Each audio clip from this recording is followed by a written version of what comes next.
Assalamu alaikum and good evening. I am Saida Maria Susan. Welcome to tonight's economic reports.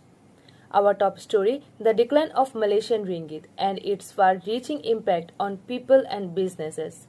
We delve into this issue through the managerial economics and explore how it affects demand, supply, market equilibrium and more.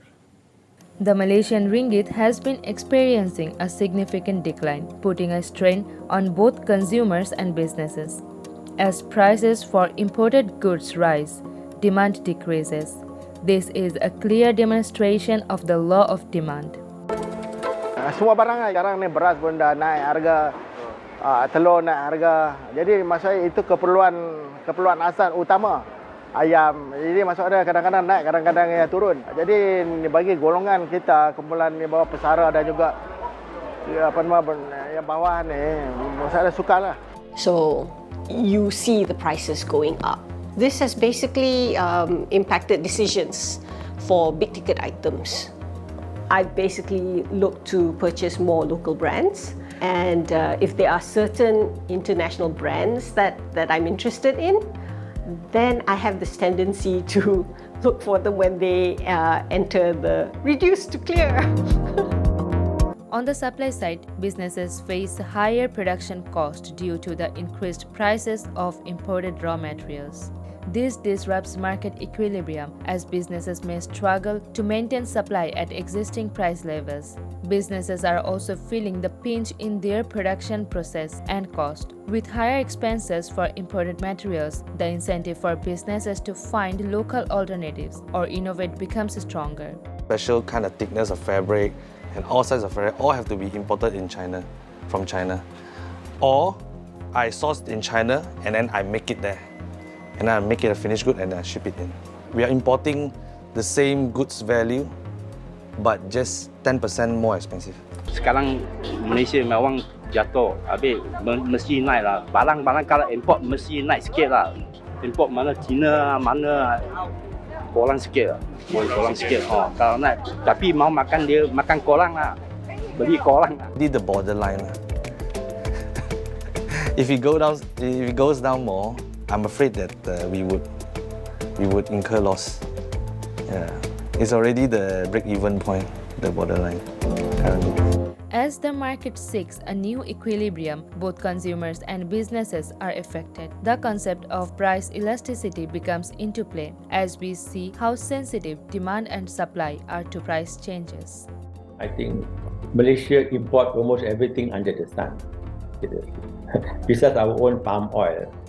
Even if you want to buy a curry puff in Malaysia, the fly is imported, the potato is imported, our sugar is imported, you know.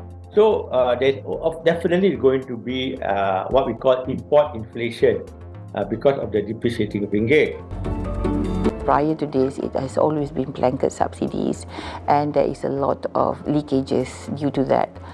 We have been hearing about complaints with regards to this, the subsidies leaking to those who don't really need it, or who are not in the category of should be taking it.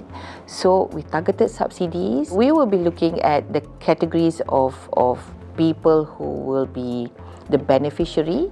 We will be looking at the collection of the data, and then we will be looking at the mechanism on how we will implement the targeted subsidies. Income elasticity is another important factor. As the purchasing power of consumers declines, they shift their spending to more affordable goods, impacting overall consumer behavior. In markets characterized by monopolistic competition, businesses are adapting by altering their prices, marketing strategies, and product offerings to stay competitive. As we reflect on this economic concept, it is essential to consider the Islamic perspective in our actions, our responsibility as stewards to manage resources wisely. Businesses and consumers can adopt sustainable practices and support local products to mitigate the impact of currency fluctuations. Transparent communication between businesses and customers about price changes and challenges can build stronger relationships. Staying informed about economic conditions and seeking education on financial management can empower individuals and businesses to make better decisions.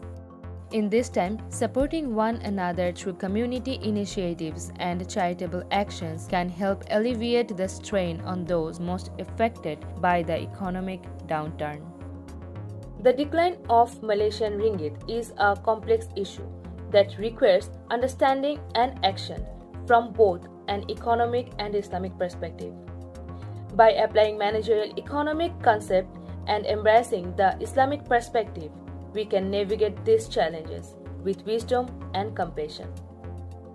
Thank you very much for joining us. I am your reporter, Saida Maria Susan. That has been tonight's report. See you again with new reports. Till then, stay safe. Assalamu alaikum.